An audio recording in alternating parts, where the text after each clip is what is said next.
All right, we're a little bit late, but let me call this meeting to order.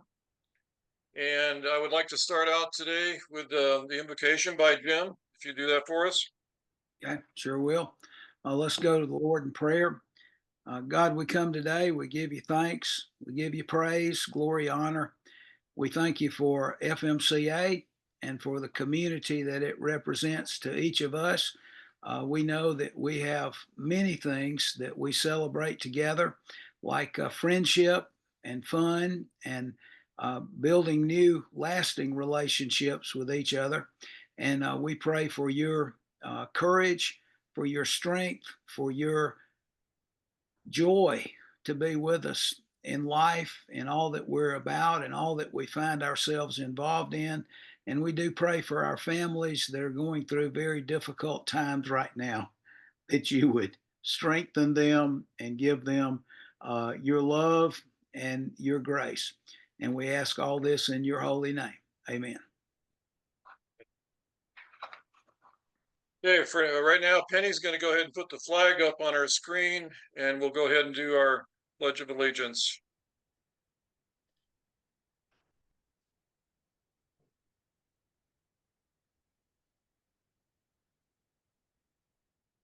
All right, everybody, I pledge allegiance To the to the flag flag of the of the United United States States of America and and to to the the republic republic for for which it which it stands, stands, one one nation, nation, under under God, God, indivisible, indivisible, with with liberty liberty and and justice for justice all. for all. Hey, that wasn't too bad. Very good. Thank you.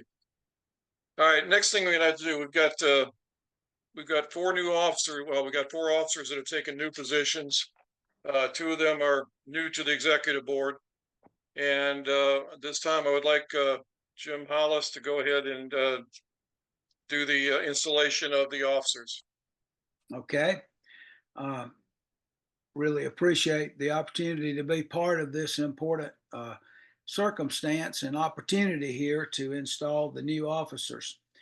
Um, it's my pleasure to administer the oath of office for Okay. Paul Mitchell, National President, who filled the vacancy for the remaining term of National President, Bob Wethoffer, who filled the vacancy for the National Vice President, Dick Lohman, who filled the vacancy for the International Area President, and Gary Lyons, who was recently elected President of the Eastern Area. The 10 area presidents, the 4 national officers, and the immediate past president as an advisor together became the National Executive Board of Family RV Association and the board of directors of its subsidiary, Family Motor Coaching Incorporated.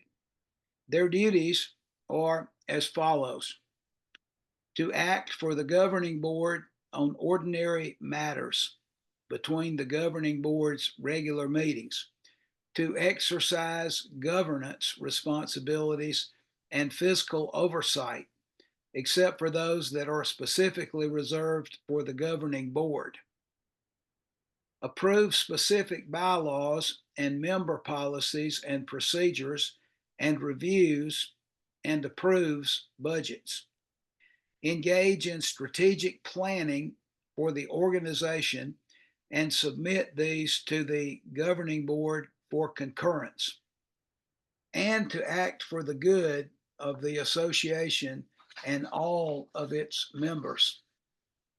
Would you all please raise your right hands? And I would like to ask you these questions, at the end of which you can say, I do. Affirm that you will accept the responsibilities of your respective office as defined in the association's constitution, bylaws, and the policies and procedures, and that you will agree to conduct yourself in a manner consistent with the code of ethics and code of conduct of this association, and you will act for the good of the association and its members. If you agree to these requirements of office, please say, I do. I do.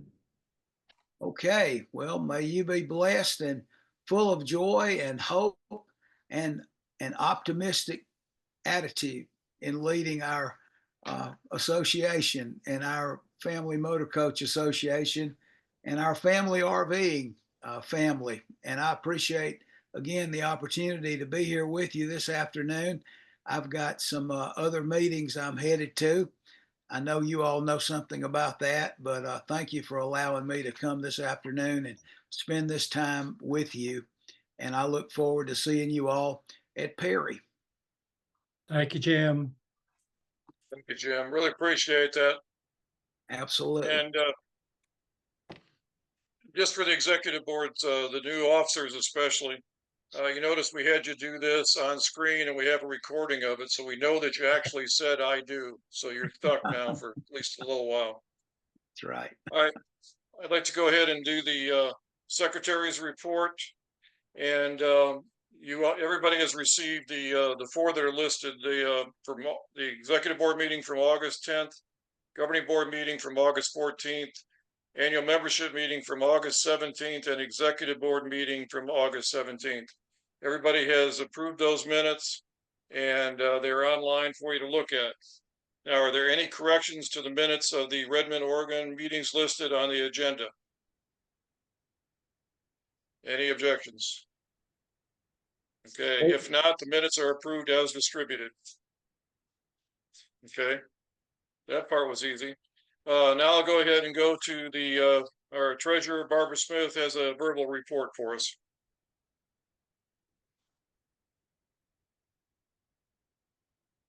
Hi, everybody. I have a lot to get through and a short time to get through it. So I'd like to ask you to hold your questions.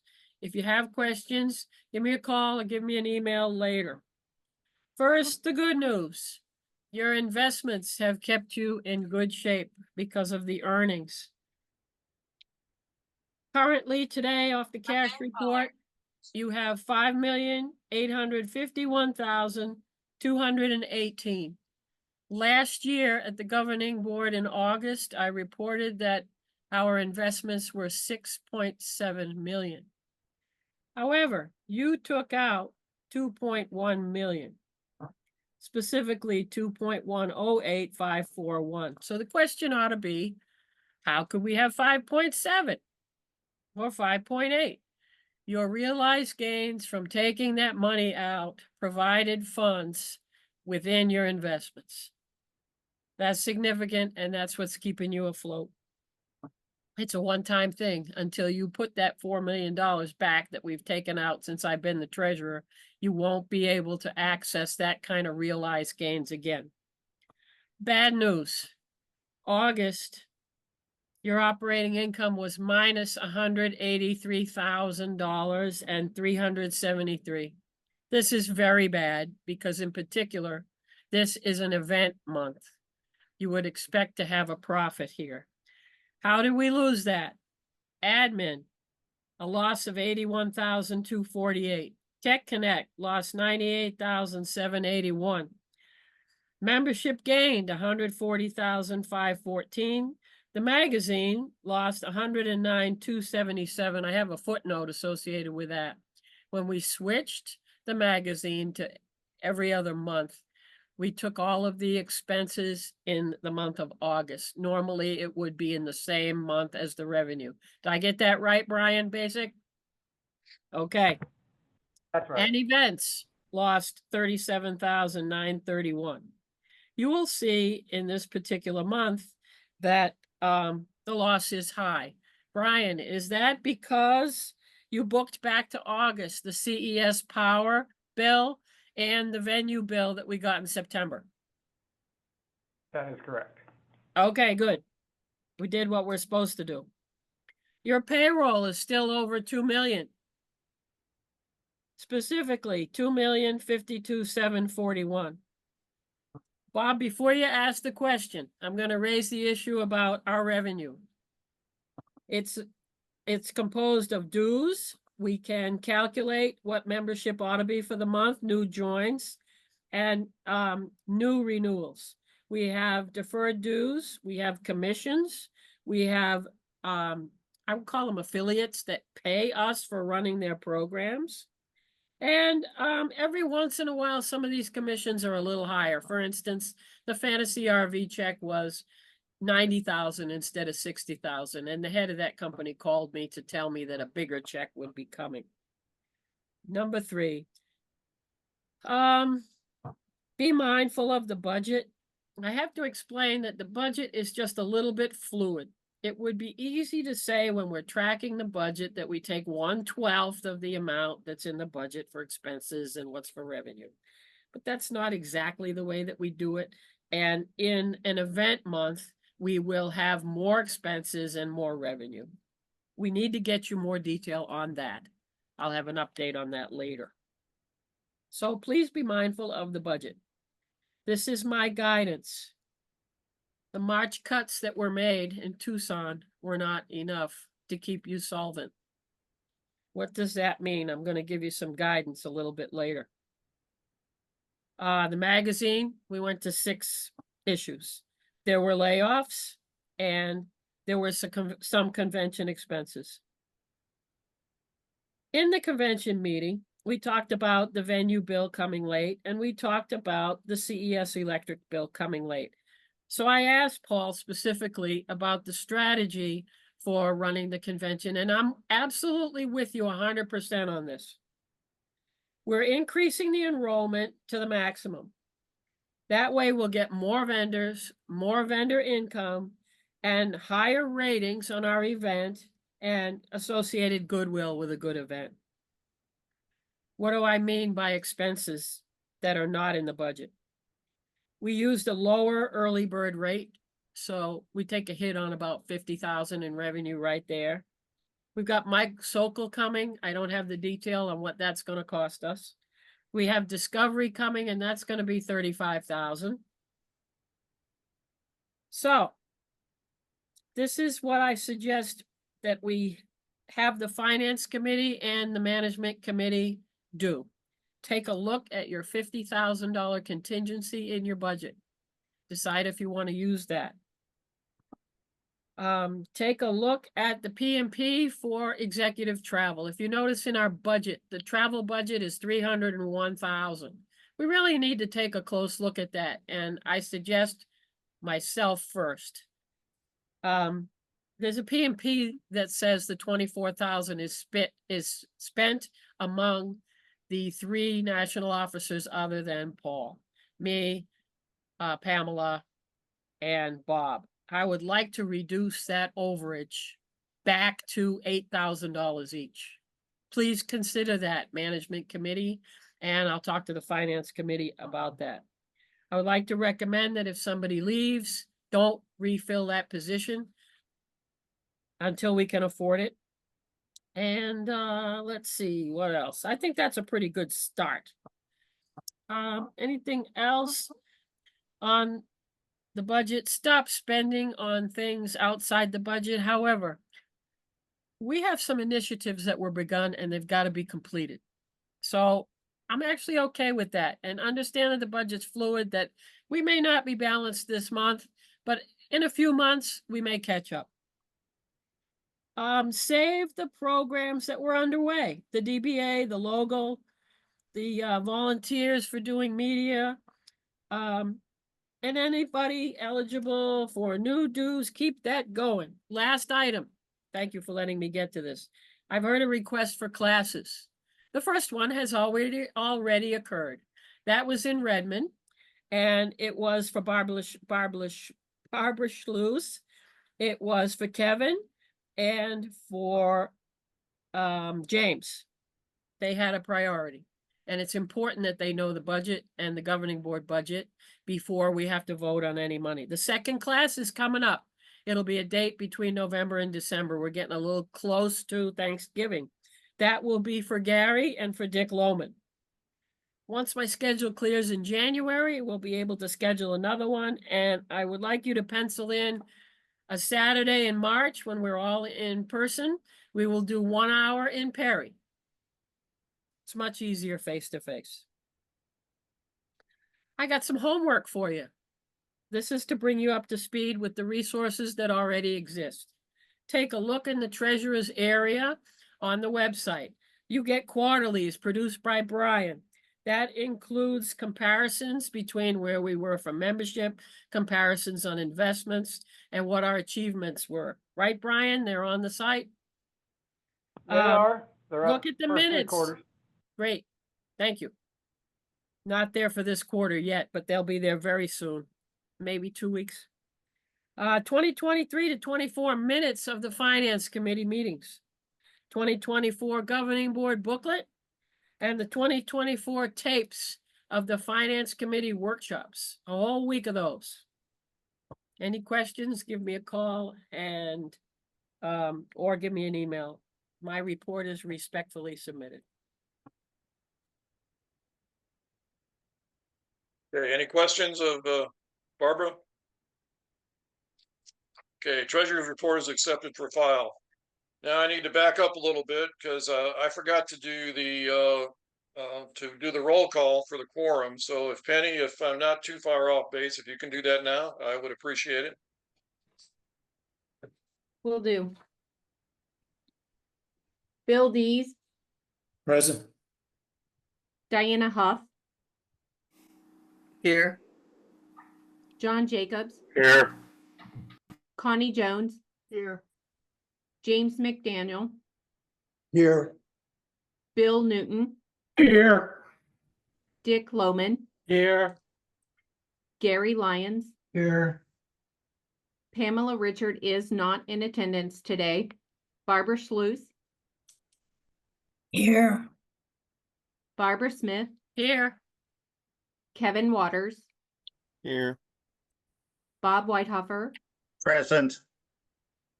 Paul Mitchell, Here, and I see that Gary Milner is not on today. You have a quorum, Paul. thank you, Penny. I want you all to know that that is the first mistake I have made this month. Okay, I'll try not to make any more during this meeting if possible. Okay, I would like to remind you that the committee reports were distributed and should have been read prior to the meeting. The chairman or designee will make a motion for each recommendation in the report, and discussion will occur. If necessary, in order to get pro and con rationale for the minutes, that's part of that sentence, and then each committee report is accepted for file after the completion of the report. Keeping in line with the motion made in the 2019 governing board meeting, if the executive board disagrees with any proposal, the reason must be included. First one up is a management committee report, which I'm going to give. It's going to be brief and to the point. The management committee has been operating now for a couple months. I can tell you that the management committee is learning every day, believe me. And the other members of management committee are Bill Dees, Diana Huff, Bob Whitehofer, and Charlie Adcock. And I really appreciate all the help and support from the management committee. We spent a lot of time. Part of what we do is we get together on Mondays, just the management committee. And I'm sorry, we got one more member, and that's Sherry Light. But the management committee gets together on Mondays, talks about the things that have went on, anything that we found out, any questions we have. And then we meet with the directors at the Cincinnati office by Zoom on Tuesday morning. And that gives us a lot of insight. The directors tell us what they've got going on, the key things, and let us know if there's anything that we need to help them with and to take care of. Like I say, we're learning a lot on a daily basis, but it's good. So we got a pretty good feel for what's going on, not only with where we are in executive board, but also with what's going on in Cincinnati. We think it's working. I think we're getting some positive results. But I would encourage all of you with any questions or directions we should be looking at to let us know. We have, I know I sent to everybody the information on the AT&T phone lines that we've been paying for several years. We're in the process of doing that. We have the first 200 lines have been canceled with AT&T. And I'm waiting through the end of the month till we found out exactly what that cost is going to be to us to make sure we understand it correctly. And once that's done, we'll go after the balance, the 600, 650 we still have on the shelf to to get those canceled as well, so we're not paying that $10 a month on each device without any revenue. We're going through the and I guess what I'd like to do at this point, and it's going to be kind of a verbal report. Does anybody have any questions on what the management committee does or what we're all about? I know it's a new process because we're a combination. We're acting as the CEO, as the management committee, which is at another level. So we're trying to do that efficiently. So any questions from any of the executive board on what we're doing and why we're doing this? The other part, okay, the other part we're involved in is the search committee. And as I think everybody's aware of, we're trying to make sure that the search committee is going through the process of finding a new managing director or executive director as we go forward, but it's something we don't want to do in a hurry. It's happened before in previous years, several years ago. We had executive directors that got hired on and then decided they really didn't like it and went away after 2 or 3 months. We don't want that to happen again. We want to make sure when we get somebody on that they will be with us for several years to come. It's a very important position. And part of what we want to get across is that position needs to be lockstep with the executive board and working with the executive board on all the projects and everything going forward.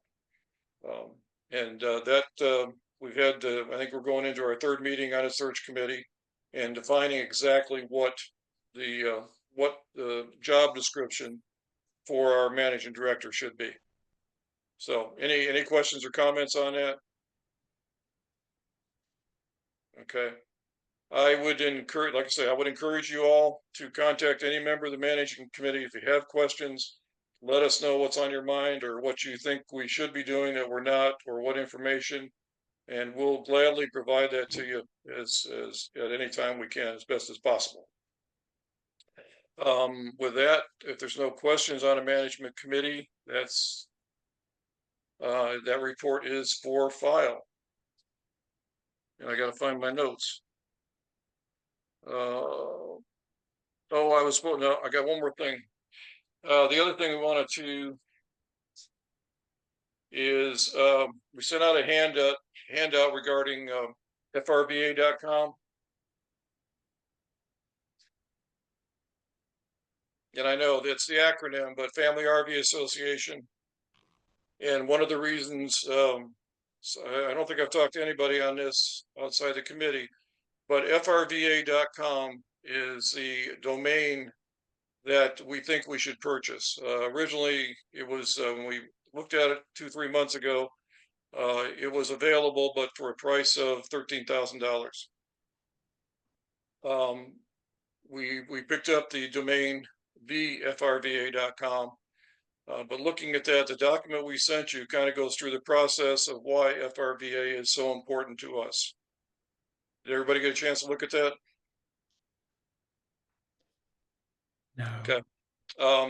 What I would like to do, I think it's going to be imperative or very important that we go ahead and purchase that domain for the future of that down the road. The other thing, it is available right now, and we would do that immediately. One of the things, if somebody else were to purchase that down the road, that means they would turn around and hold us up. So it costs us a lot more money to purchase it further down if an individual owned it. So we can purchase it for $13,000 now.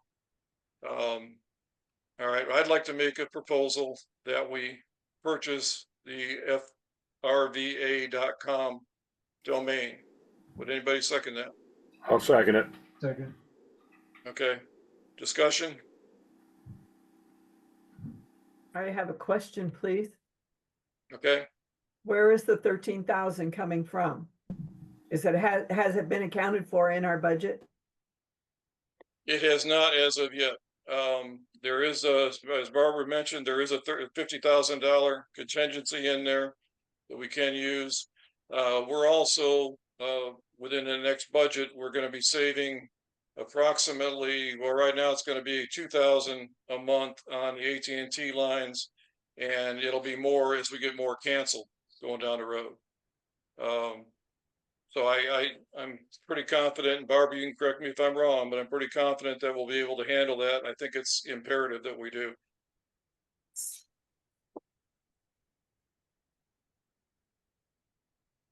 Yes, Barbara. On the page that we were given, it said in the first line, it says we purchased it already. So we have not purchased it yet? We have not purchased that domain. No, we purchased the THEFRDA.com. We purchased that because it was available. It didn't cost next to nothing. We did that right away after Redmond. We did not purchase the FRDA.com. So they're two different things. Two different things. Yeah, we'll keep the other domain, but this is one that we didn't purchase because I didn't want to spend the money, and probably should have bit the bullet then and just went ahead. But it's still available, same pricing, and we purchased it. Now we'll have it for life.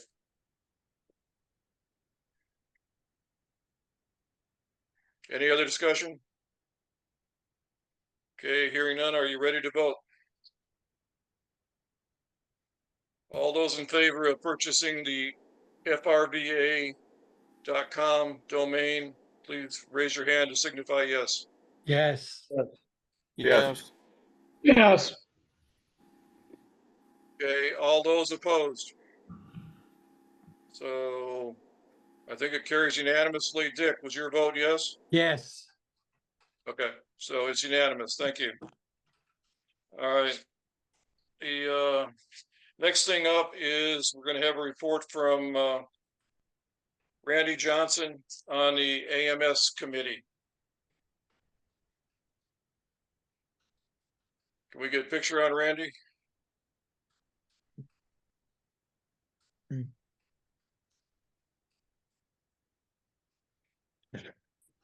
It's like they finally unlocked me on it.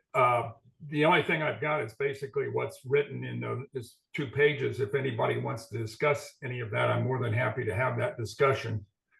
Basically, we've made a recommendation to the executive board to move away from the existing Protect system because of expenses and because it also doesn't meet the needs of the organization.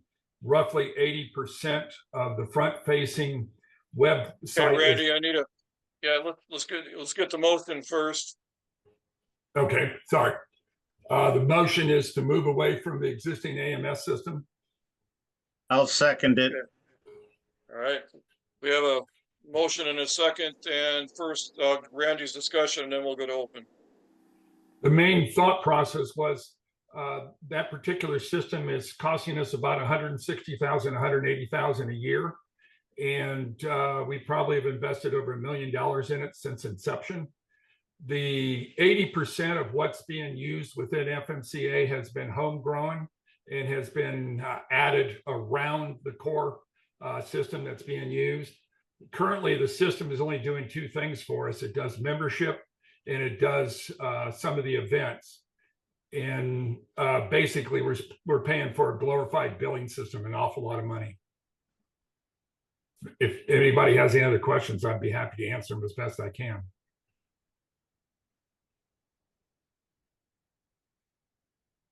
Any discussion or questions about that? Yes, Barbara. My question is, what happens if the IT director has medical issues or quits during the development? We currently have a staff of 3 on staff. And part of the goal of, well, that would be more, that question's more on the next thing, not necessarily the first one. First one is moving away on it. You'd have a problem today if you lost your staff, because 80% of this stuff we're using internally as well as externally is been all custom developed in-house with either Larry, Steve, or Noah. We have a really good IT department. Thank you. Any other discussion? Are you ready to vote?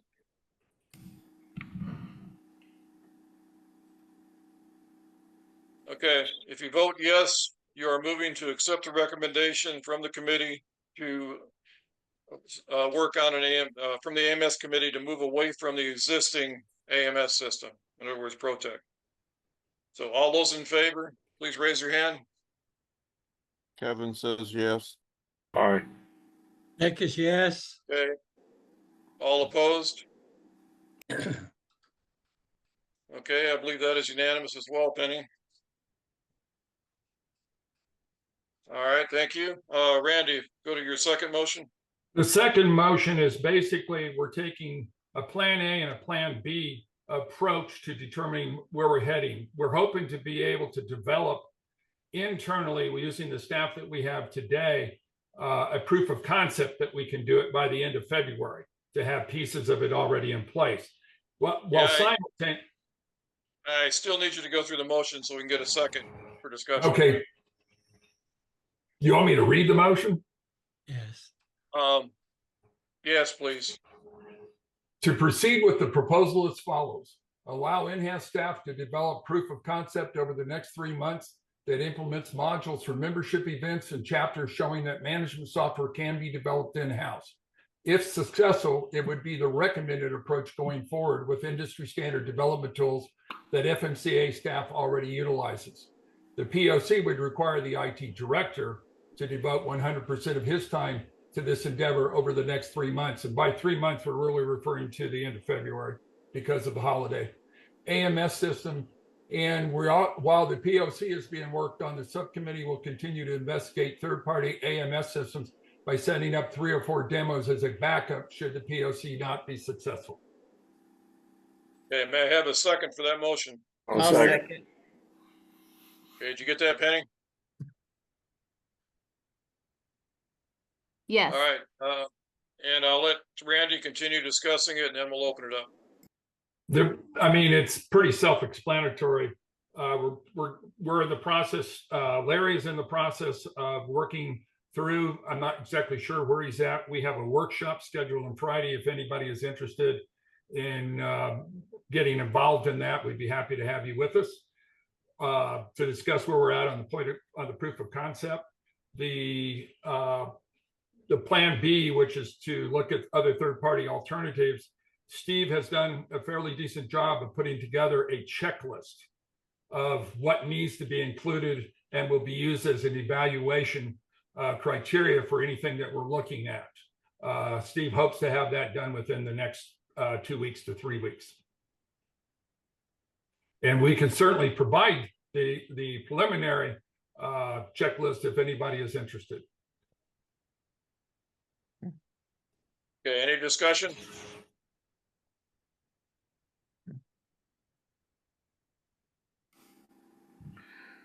Not my strong point, but I was impressed with Larry's position and explanation of our current issues to the long-range planning several months ago, and I fully support the way Randy and his committee are moving. Yeah, I think I said this before, but we went out to our membership for members for this committee that were familiar with systems and putting things together. We got back 21 responses. Out of that, the committee, working with Larry and his team, picked the 5 that looked like they could help us the most at this. So we have some really good resources within our members we can use as this goes forward. Part of the question that Barbara asked earlier was as far as what happens if the team goes away. Of course, we hope that never happens. But one of the things we're keying on is documentation as we go through this process, to make sure it's fully documented, where another programmer or IT person could come in and could pick up the pieces and still be able to work it. Okay, that's my 2 cents. Any other discussion on that, on that or questions? Okay, hearing none. Are you ready to vote? Okay. All right. I won't read the whole thing again, but if you vote yes, you're agreeing for the AMF committee and our IT department to continue to move forward on developing this 2-pronged approach. One is an in-house for proof of concept, and the second side is we're still going to be looking at some commercial entities that could provide, see if they can provide what we need to manage. Let me say one, so voting yes, if you agree with that proposal and want them to move forward, please signify by raising your hand, voting yes. Yes for Dick. Kevin says Okay. yes. All right, looks like it is unanimous again. This time, I'm sorry, all opposed. Okay, it's unanimous. And, okay. That was very good, Randy. We really appreciate your work on that and we'll look forward to it. Yeah, I'd encourage everybody on Friday, if you can, go ahead and sit in on the meeting that Randy and IT, Larry's gonna be doing a demo on the membership module that they've been working on and put together. The other thing I sent out, I think about a month and a half ago, in some details on all the workarounds. 80% of what is being done is a workaround to get around ProTech, so we can get the information out of it we want. So it's at this point, it's really not cost effective, especially man hour wise, to stay with that. All right. The AMS committee report is accepted for file, and I appreciate it, Randy. Thank you. Okay, Now, I would, oh, go ahead. sorry, Paul. I have Charlie on my phone because he's having internet issues. So I did call him when Okay. you're ready. I'm ready. Okay, Charlie, you're ready. Go ahead and speak up. All right. Well, I guess this is just kind of a formal introduction to the logo and the name and the logo that the identity committee has been working on. And you have some samples that are there showing different ways you can use that same logo along with, Family RV Association. And what our committee has voted and approved it totally. So we were 100% in favor of the logo. And so I guess it's at this point in time, we hand it back over to the executive committee because y'all have to make a decision on it. Charlie, Once y'all finish. can you read your motion for the executive board? I don't have that right in front of me. I can read Paul, it. I can read it for him, Penny, if you want, and we can go from there. Thank you. Yes, please. All right. The motion from the identity committee is I move to recommend to the executive board to accept the final logo design, icon, word mark, color palette, etc., as presented by Brand Excellence in a PDF document, date stamped November 9th, 2024, so that work can begin on the brand book, which is the visual style and usage guide. I second.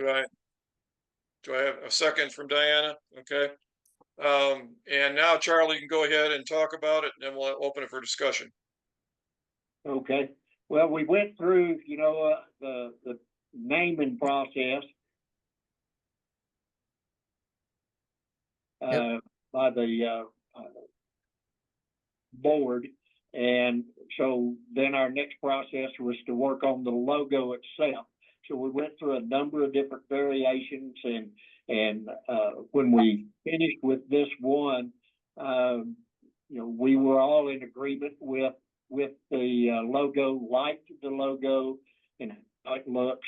The key now is for Mike to take that and run with it and develop the style guide once y'all approve it, so that the style guide will talk about how you use the logo itself. And the name Family RV Association and how that would be used in places. Part of the reason you have to have that style guide is because depending on the logo, if it's a small logo, if you put too much color in it, it runs together and it doesn't look well. So the style guide's going to come up with a plan that says when you print the logo in this size, these are the colors you use. When you print them in this size, you're going to use more colors because it's a larger logo, and so it'll add more depth into the logo. So it was a really interesting process. The committee has really enjoyed working on this, and I think it's time to just turn it to y'all now and let y'all decide how you want to go with it. Okay, thank you, Charlie. Any discussion, questions? Yes. Don just looked up what the Chrysler logo looks like, and it looks just like what they developed for us. There are goodness. some similar ones out there. Some are different, but the color schemes and things, all I know how to tell you is we went through a lot of it to this. So And I do know that Brand Excellence has looked at that as far as being in conflict with anything else that's out there. that's correct.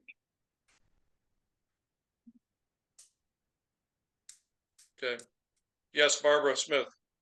When you put this logo on a shirt, could you possibly make it look less like a Target? Thank you. We have an active shooter policy. I don't want to make it any easier. Thank you, Barbara.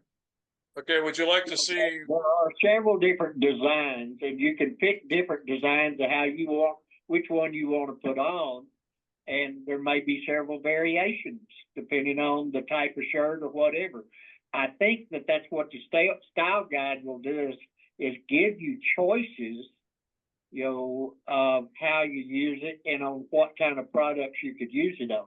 Because they actually worked up some shirts that showed them on it and that kind of stuff. So, and I really thought they looked good on the shirts. Okay, let me, before I get to Bob, Ayana in our graphics department worked up some examples of having it on shirts with our logo on that. Penny, can you show that real quick? Just give everybody an idea what it might look like.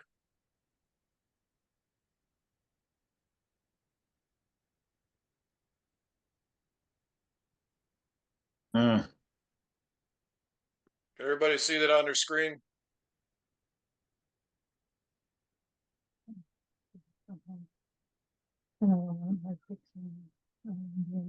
Yes, you're right.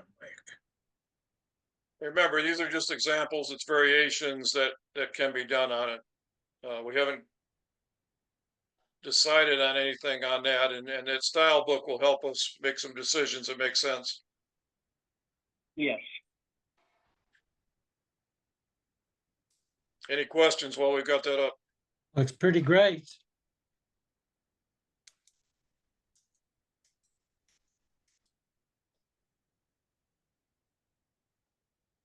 Okay, Penny, thank you.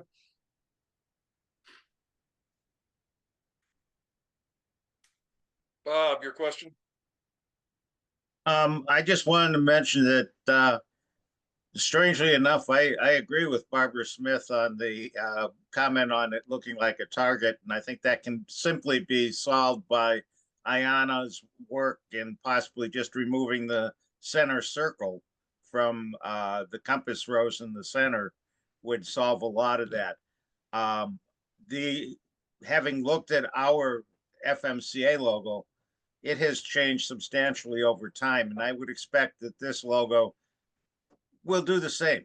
Our staff is well trained and they're skilled, and I think they'll approach this as a general basis for a logo, but will make changes as necessary to fit its use, depending on where it's being used.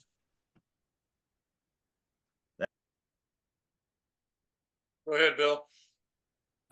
One thing I want to stress is let's try in every case we can to have established in 1963 to show newcomers that we've been around for 61 years and not some new kid on the block. Okay.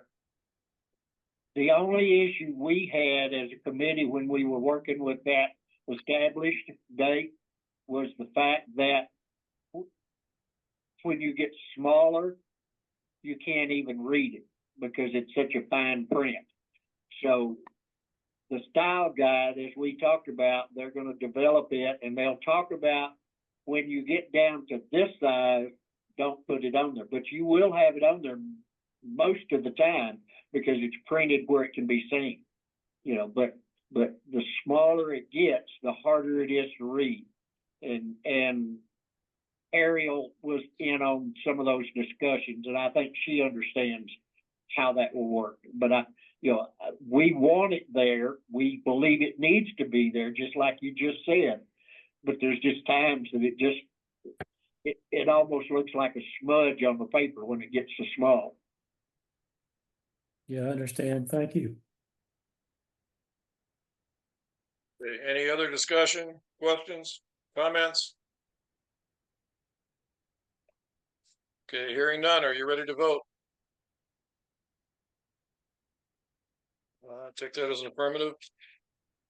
All right, a yes vote means that you move to recommend that the executive board accepts the final logo design as Charlie has presented. All those in favor of accepting the design, please raise your hand. Yes, by Dick. Yes.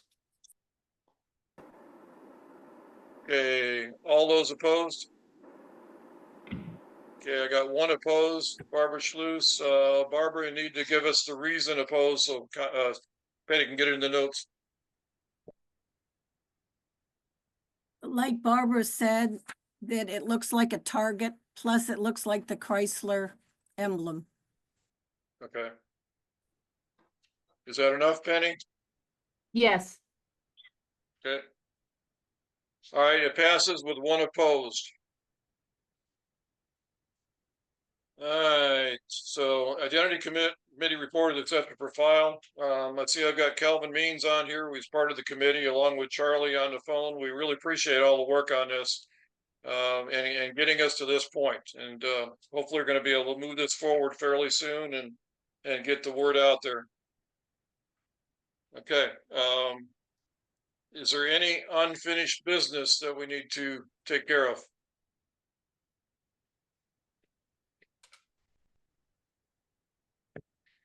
Okay, I don't see any. So let's move on to new business. First thing on the agenda is the area rally dates.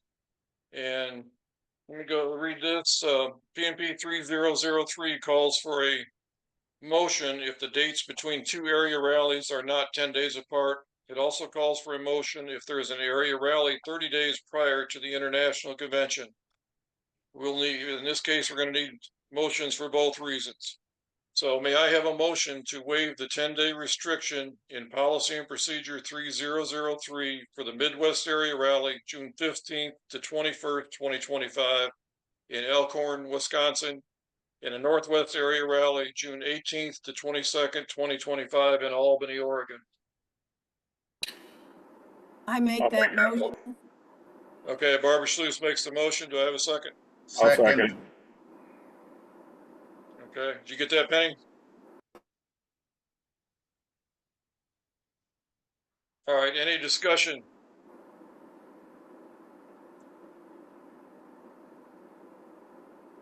Okay, seeing none.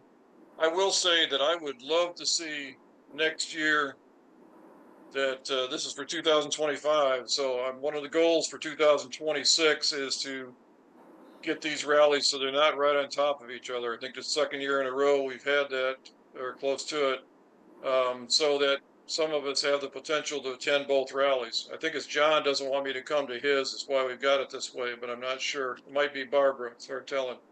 But it'd be nice to separate them out to be able to get to both of them if you wanted to. Okay.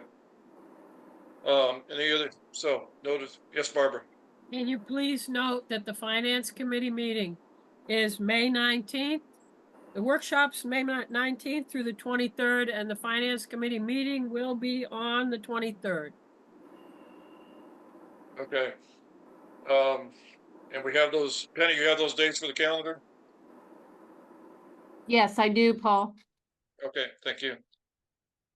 All right, are you ready to vote on the exception for Midwest and Northwest? Okay, if you raise your hand, it's voting a yes, and you agree with them being separate, being on top of each other, okay? And Yes, anybody Dick. opposed? Okay, now all opposed. I don't see any. Okay, so that passes.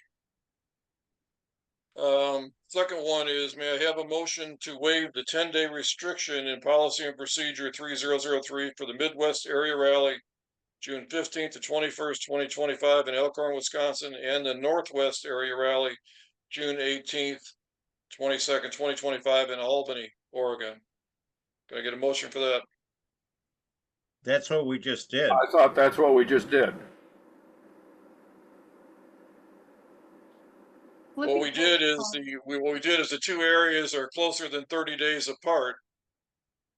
This one is because the national convention is in July and the rallies are both within 10 days of the national rally. Or is it in there twice? No, first one was on the international, I'm sorry. First one was on the international convention. Yeah, I spoke wrong when I was talking about it. This one is on the two rallies being during the same time frames. So we need to vote on both of them, right, Penny? Yeah, there are two restrictions in the policy and procedure. The Yep. first restriction is that the rallies cannot be within 10 days of each other. And then the second restriction that we need a motion for is that there cannot be rallies within 30 days prior to an international convention. That makes more sense. Okay, so in the case of the Midwest, ours is 29 days from the national. Does that require Yes. Yes, but anything within 30 days, you still need to vote. If it's within 30 days prior to, you need to vote to have it within there. So the first one, okay, we voted on the first one without, because everything I talked about during that was about the two being on top of each other. That was my mistake. So now we need to vote on the fact that the two rallies can be within that 30-day window of the national convention in July. Okay, any other questions on that discussion? Okay, if not, hearing none, then if you raise your hand, then you're okay with the Northwest area and Midwest area having their rally within 30 days of the national convention in July. So. Yes, for and- Loman. Yes, for Okay. Kevin. All right, looks like I have everybody. Anybody? All right, all opposed? Anybody opposed to that? Okay, so that passes. My goal for next year is not to have to do this vote if I'm still around, okay? Or whoever it is, so we can keep those separate.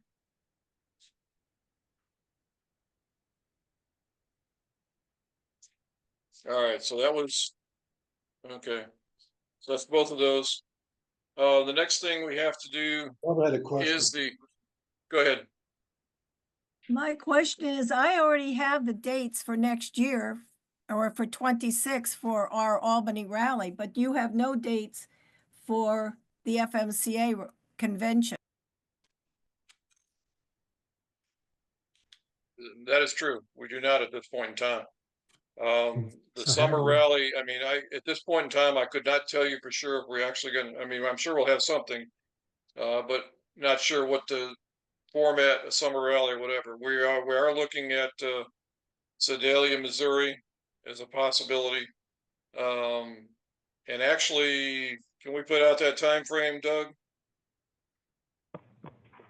It would be the actual convention dates would be July 1 through 4. July 4. Well, my dates are still in June like they've been this year, and I've already got it on the books. Here's the thing, nobody's ever, as Pam just mentioned, said no. So I don't even know why we still have this policy because nobody's ever argued it or turned it down.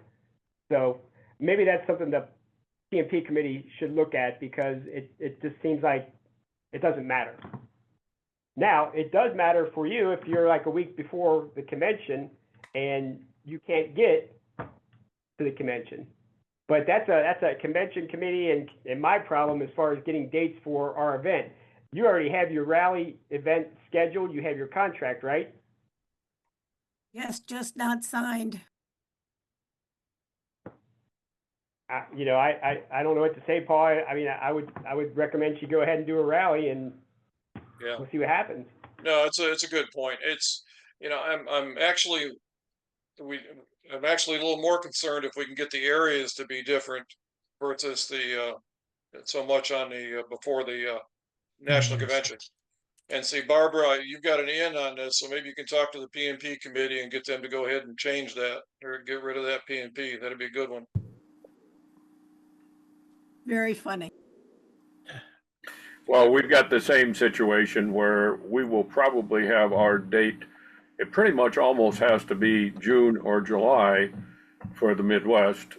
And having an uncertainty on the other one, like we had this past year, Gillette was pretty uncertain until we got to the national.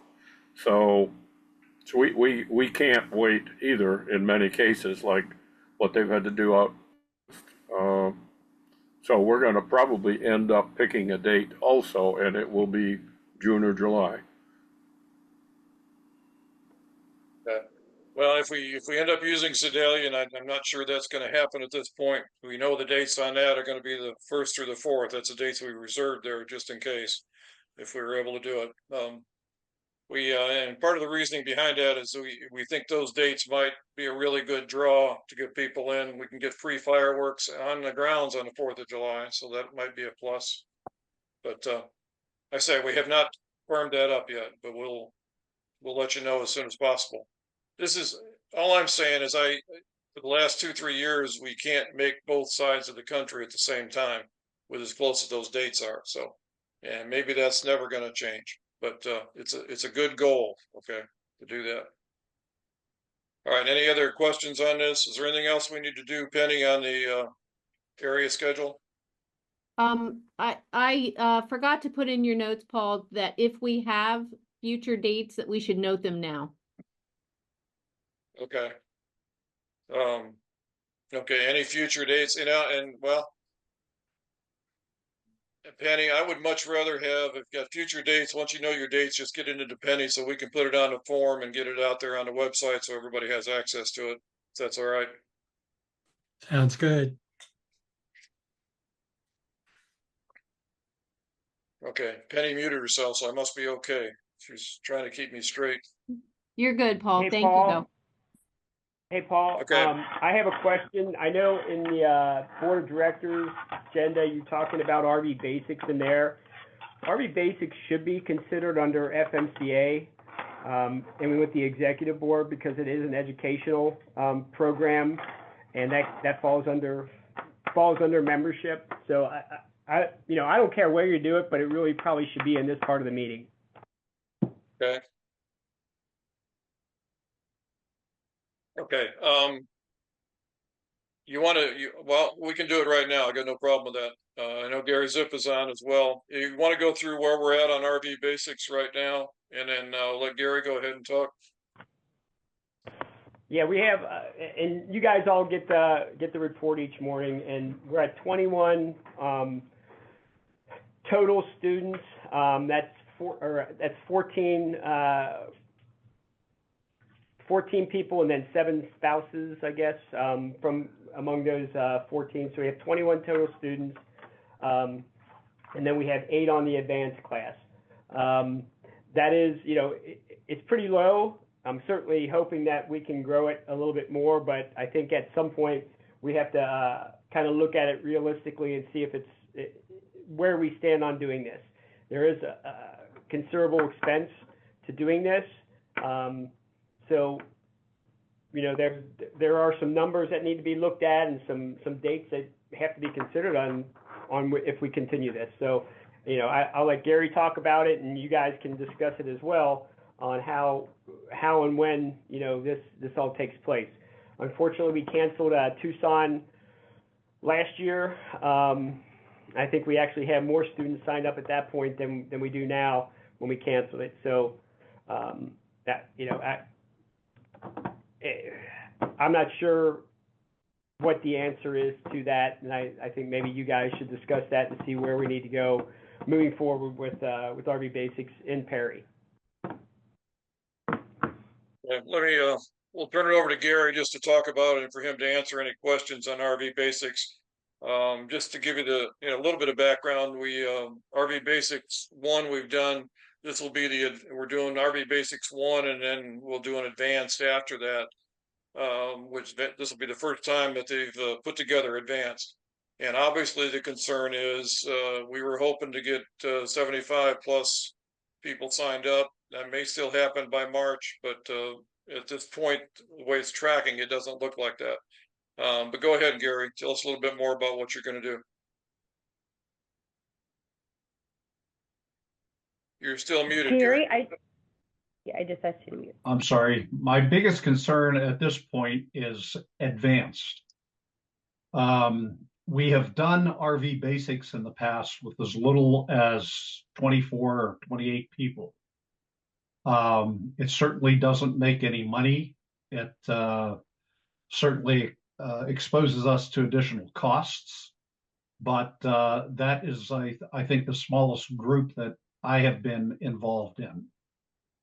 RV Basics 1, the original RV Basics, is essentially done. We can make some minor modifications to one of the programs, change one session, but I think we're up and running as far as RV Basics 1 goes. RV Basics 2 is a whole different story. We've got a double-edged sword here. Number one, it would be nice to have small groups because what we would like to do is more hands-on. However, we also have a few partners who want to come on board with us. One of them is Lippert. I do have a verbal and an email commitment that Lippert is basically partnered with us for a couple of different programs. Roadmaster has also accepted an invitation to do a towing program. Brighter Batteries is signed on for a program that basically is a compatibility in solar and battery and charging systems. And possibly Henderson's lineup will come to the equation as well. They have been asked. Right now, our concern is making a program for them that doesn't replicate what they do during the actual convention itself. All of that being said, with 8 people signed up, I would be very, very, very reluctant to go forward with some of the partners that we've developed relationships with because they're not going to get much bang for their investment buck in it. I'd like to think we're going to get more signups. I don't know what has been done from Cincinnati's perspective on getting emails out to past RV Basics attendees. I don't know whether we want to eliminate the requirement of a prerequisite of having RV Basics 1 before taking RV Basics Advanced. That might add a few signups. Right now, my biggest concern is Basics Advanced. I can see us getting another, I don't know, even if it's a few dozen attendees for Basics 1, that would probably make that program worthwhile. We also have some sponsors such as Clean Tank that want to help us with the expenses on RV Basics. My concern, again, is the advanced program. Questions, comments?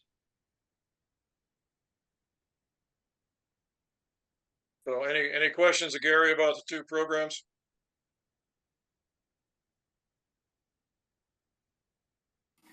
So what is the financial expense to FMCA for bottom line RV basics and the advanced? Is there a cost to FMCA net? Yes, there is, and I had set up a pivot table showing us where our expenses and a lot of that was assumed expenses, where our expenses and our payback would be based on the number of what I call primary, which is for all intents and purposes the driver, and the number of secondary, which is the right seat attendees. Is there a cost? There is a cost up to a break-even point, and frankly, I don't know exactly what that is right now. I can go back. Go ahead. Did you figure that out, Doug? Do you have the break-even point on the basic? Well, when I went through that pivot table the other day, I noticed that there was a problem, and I sent it to you guys. I'm not sure if you were able to play with it all, but we had some pricing miscalculations in there. So the break even is for RV basics. I mean, I don't know that we can hit it even, quite honestly, even with what we're doing. But I just asked Brian, and he said we have how much for conventions? 35,000 set aside for conventions, education funds for conventions. But that does get spread out amongst other things at the conventions, and that includes both Perry and Gillette. It would include. But it's membership, right? Oh, it's membership expense. Yeah, I mean they get charged it, but it happens at conventions. It's education funds that go into different programs we do. And this would be one of them. As far as breaking even, quite honestly, if you look at the table and the way it's constructed with the correct pricing, I don't know that you can do a break even. We would have to go into those education funds. Okay. Just with the way the contract's set up. The way it was set up as far as all the expenses that are being taken, for travel, for the RV sites, for the payments to Gary and his staff, and all the different things, the catering, the rooms, the whole thing. I mean, we did a good job figuring it out. There was just a miscalculation on one of the price points that kind of threw everything kind of sideways. Do you remember where that was, Doug? Yeah, it was when you do the pricing and you had the price for the single person, and then you went for the price for the second person, and instead of having the two added together, you had hold on, let me pull it up real quick. That's okay. I'll review it.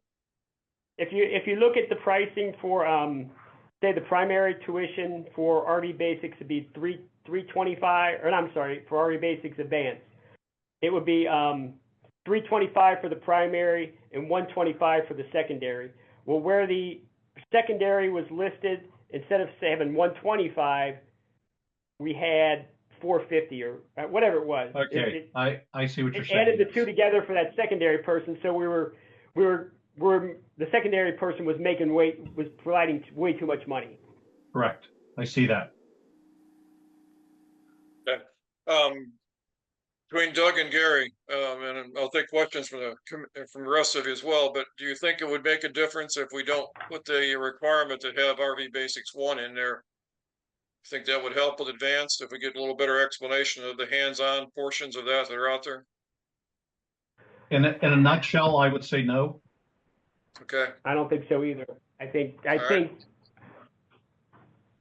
you got to get. I mean, I talked to Steve Ray. He was in the office last week, and asked him because him and Gillian oversee the RV Basics chapter to see if they had done any promotion with it, and at this point they had not done any promotion with their folks who are RV Basics graduates.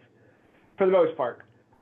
So I think they were going to get something out there. Those are the people who will be going to RV Basics Advanced. Those are the people who already took the program. So we would want to advertise directly to that group. So we're going to try and get something together with them to get some information out to their chapter members. We have been advertising through our e-blast, through our social about the program. As Gary mentioned, we have not sent anything directly to RV Basics graduates who we have lists of. Unfortunately, the way we did it in the past, we hadn't anticipated doing such a thing like this. So our lists don't include email addresses. So we would have to go in through all those lists and create a new list with email addresses with contact information to pull that stuff together. We've been doing RV Basics between Gary Bunzer and the other group before Gary and Gary. We've been doing this for roughly, I don't want to say 10 years, maybe about 8-9 years, I think, in total. Years, yeah. So there are quite a few people who have done this in the past. Whether they would be interested in coming back and either getting a refresher with RV Basics 1 or going through the advanced program, that's what we got to try and figure out. I don't know why, and I really can't explain it, why we're not getting any movement on this program. Gary and his guys have done a great job. We got some good feedback from folks in the past. So it kind of, I'm scratching my head trying to figure out why folks aren't pulling up for this. Paul and I talked a little bit about education recently, and there are so many education outlets providing information available, both like we do or like Escapees does. But there's so much online now that is that where people are going for their information and for their education? I don't know, but I know it's out there. So I don't know why we're not getting it, because we should, and we have in the past. Okay, Bob? Gary, have you given any consideration into our passport program and advertising it there to people who want to buy an RV but haven't bought one yet? That is the elusive group that we have always tried to find, Bob.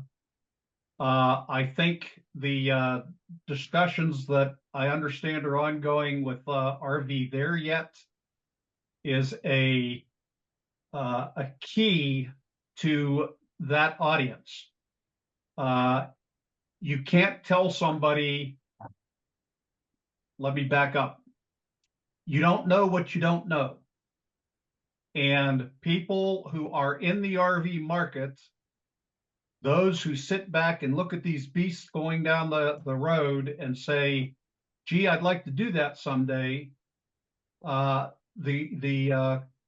owners, the founders of RV There Yet are mesmerizing that audience, as well as a lot of newbies in the RV ownership community.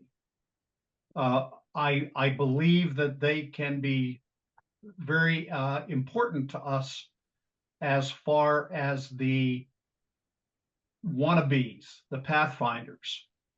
However, FMCA should be the premier knowledge base for the RV industry. Unfortunately, we're the best kept secret in the market. Gary mentioned RV There Yet just a second ago, and we'll be talking about that, I suppose, in the next portion of the Board of Directors meeting. When we get them on board, and I'm hoping that happens here very soon, they're very agreeable to start advertising for us, getting our information out, not only about the convention, but about basics and driving school, because they're very interested in becoming an integral part of FMCA. And they're as excited as anybody I've ever seen joining us for one of these events. So, we're ready. As soon as we can get this thing done, we're going to hit it both on our end and on their end, getting the word out. And they've got a large base of people who listen to them, who follow what they do, and they're going to be happy to come down and hang out with them for a week. And we want them to come to Perry, and we want them to participate in all the programs that we have. And we did have them scheduled to go to Gear down in Asheville. And I had arranged an introduction to them at the first night before entertainment. I had also asked for some meet and greets with them so people can get together and talk to them one-on-one, which they were very agreeable to. In addition to that, I recently back in August, I went out to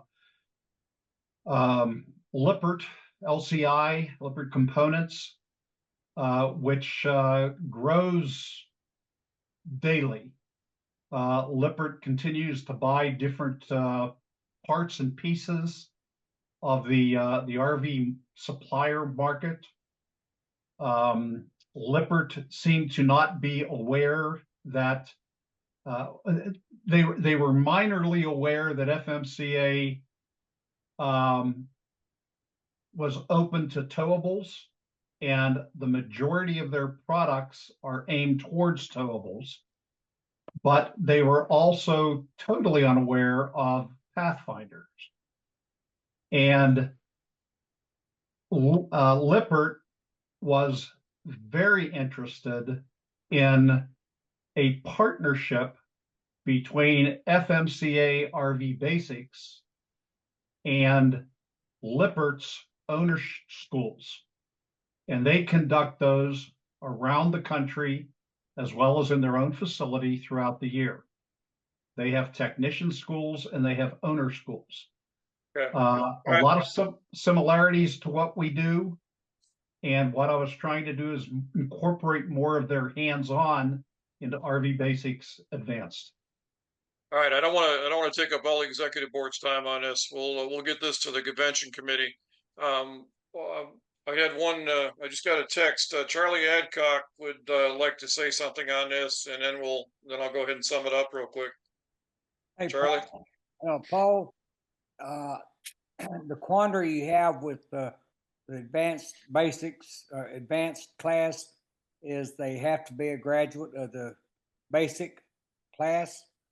So what if someone come in and he's never taken the basics and he's had an RV for 5, 6, 7, 8 years?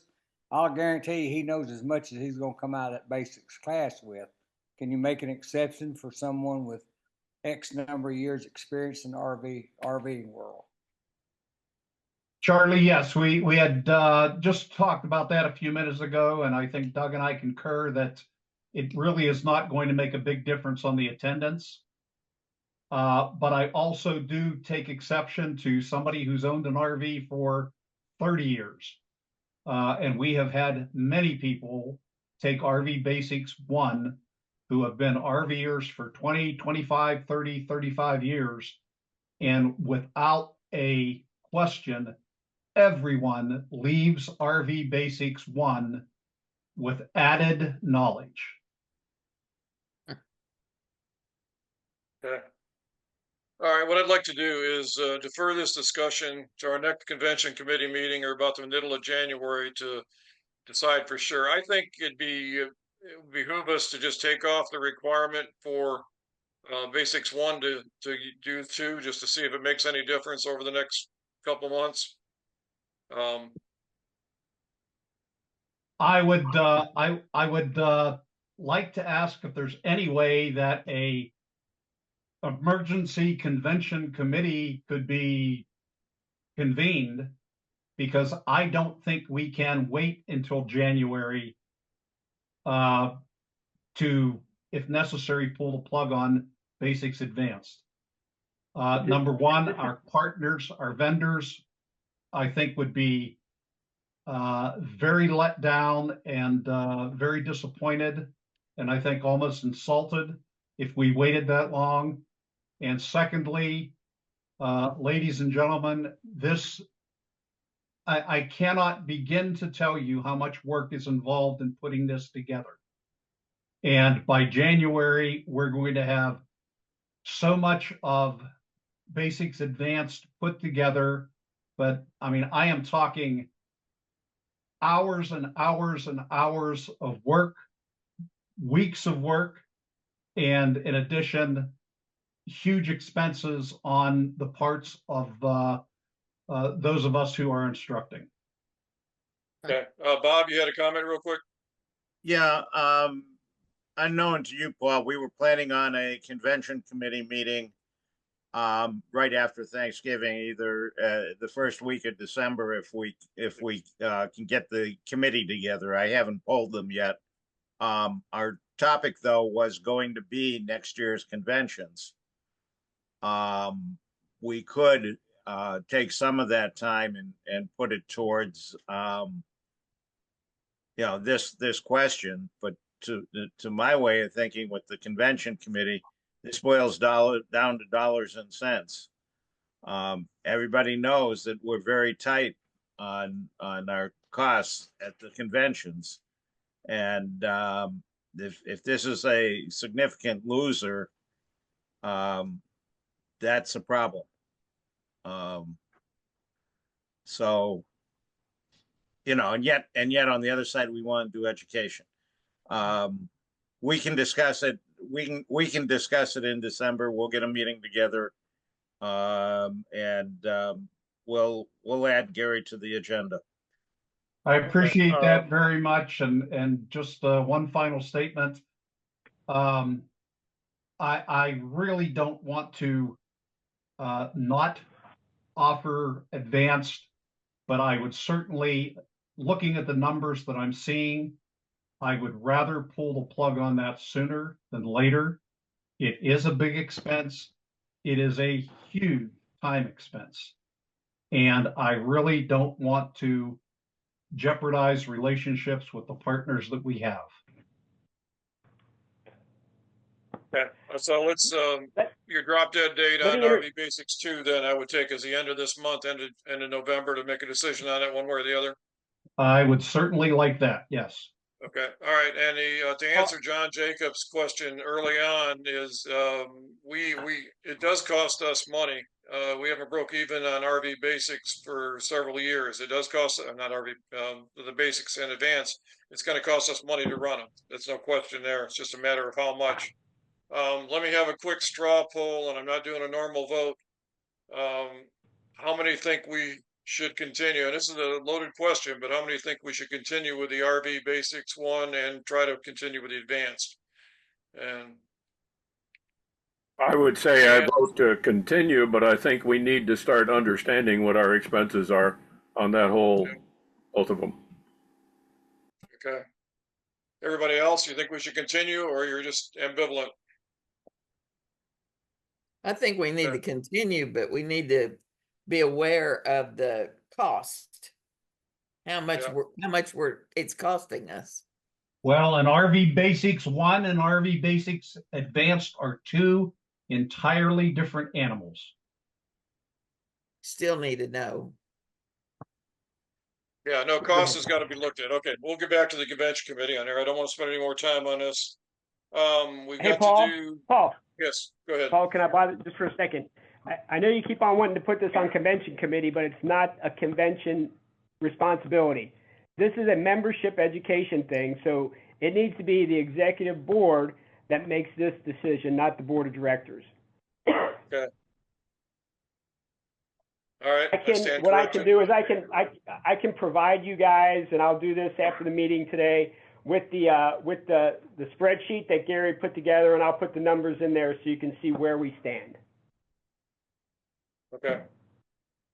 All right, we'll do that. And we'll get the feedback from everybody, and then we can always do a quick executive board meeting to make a decision one way or the other here before we can even do that before the end of the month if we have to.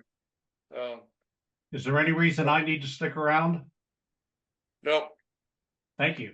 Should be all set. Thank you, Gary, for coming by. We appreciate it. I know we're boring, so. Not a problem.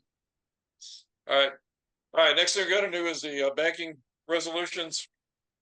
You were all sent the banking resolutions The first five are the ones we're talking about now is establishing the bank, signatures, establish investment firm, establish signatures on investment account, and establish signatures on convention account. I'd rather not read all these since you all received them in advance. Is everybody okay? They've had a chance to look at them. We're ready to move forward on that. Yes, Barbara. Please make a note in writing to remove Gary. It's very unusual to have a president and the past president still active. So I just want to make sure that we remove Gary. It's very easy to do that. It's easier than getting someone added. Okay. Barbara, you're talking Yeah, about the bank, the actual bank documents, right? Yes, the bank documents. Yeah. And the investment document.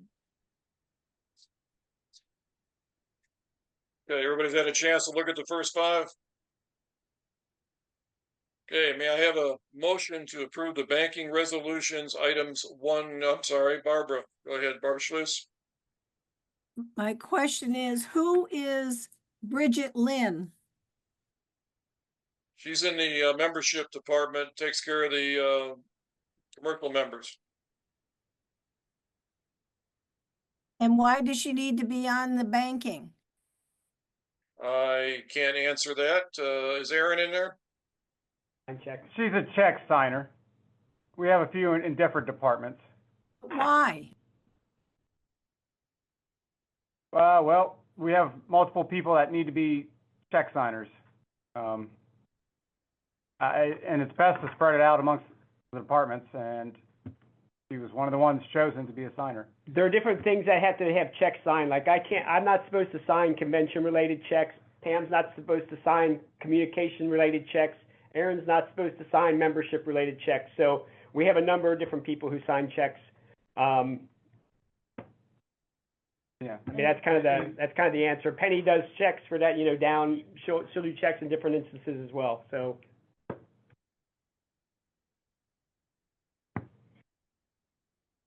Does that answer your question, Barbara? Not really. Who is she and what does she do? She's in the membership department. She takes care of most of the commercial membership deals, plus regular members as well. Yeah, she's been an employee for probably close to 30 years with FMCA. Yes. She's our commercial records coordinator in the membership department. Thank you. Barbara, part of the reason that we have so many check signers is because people take vacation. People are not in the office every day. And so we need to make sure that we have enough check signers on the account so that we can cover the work when it needs to be done. Thank you, Penny. Okay, Barbara Smith? She helps us with collections and she's very, very good. Okay, Connie, you had your hand up, I think. Somebody on that side of my screen. Anybody, any other discussion? Seeing none, are we ready to vote?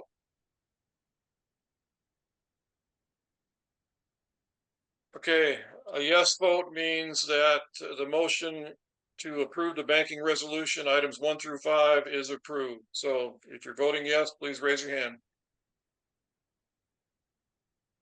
Kevin says yes. Dick says yes. Okay. All right, it looks like it's unanimous. Anybody opposed? I'm sorry. None opposed. So it's unanimous.